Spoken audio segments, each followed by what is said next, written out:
কোটা সংস্কার আন্দোলন নিয়ে ঢাকা বিশ্ববিদ্যালয় থেকে শুরু করে দেশের সকল শিক্ষা প্রতিষ্ঠান উত্তাল। মঙ্গলবার 16 জুলাই এই আন্দোলনে ঢাকা, চট্টগ্রাম এবং রংপুরে অন্তত 6 জন প্রাণ হারিয়েছেন।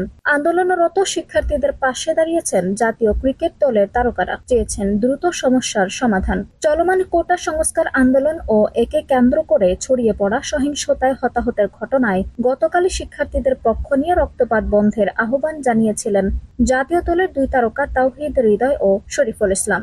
আজ বুধবার 17 জুলাই এ তালিকায় নাম লিখিয়েছেন মুশফিকুর রহিম, তানজিদ হাসান তামিম, আফিফ হোসেন ধ্রুব, মেহেদী হাসান মিরাজও। জাতীয় দলের অলরাউন্ডার মেহেদী হাসান মিরাজের অফিসিয়াল ফেসবুক পেজে লেখা হয়েছে, আসসালামু আলাইকুম। শিক্ষায় যদি জাতির মেরুদণ্ড হয় তবে শিক্ষার্থীরা হলো হৃৎপিণ্ড। আমি চাই না আর রক্ত ঝরুক, খালি হোক কোনো মায়ের কোল। শান্তি চাই, শান্তি চাই। জাতীয় দলের ওপেনার নাইম শেখ বলেন, 56,000 বর্গমাইলের লাল সবুজের পতাকা আমার ভাই বোনদের রক্তে আর রক্তিম না হোক। যৌক্তিক সমাধানের মাধ্যমে চলমান সংকট নিরসন হোক, তারুণ্যতার প্রাণ ও উদ্যম ফিরে পাক। আফিফ হোসেন ধ্রুব লিখেছেন, দেশটা আমাদের সবার, আমরা শান্তিতে বিশ্বাসী, অশান্তিতে নয়। আমার কোনো ভাই বোনের রক্ত আর না ঝরুক, যৌক্তিকভাবে চলমান সংকট নিরসন হোক। চলমান পরিস্থিতি দ্রুতই শান্তিতে রূপ নেবে, স্বাভাবিক হয়ে যাবে সবকিছু, এমনটাই আশা রাখি।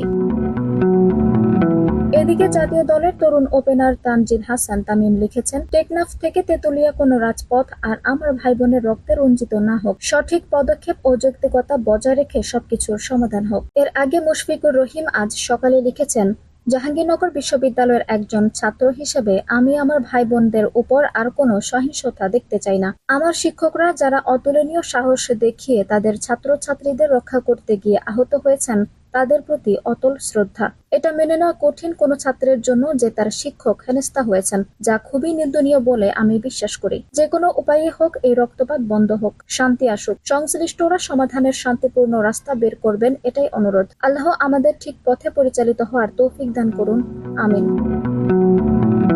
আঞ্জুম হক আরবি, টাইম নিউজ ডেস্ক।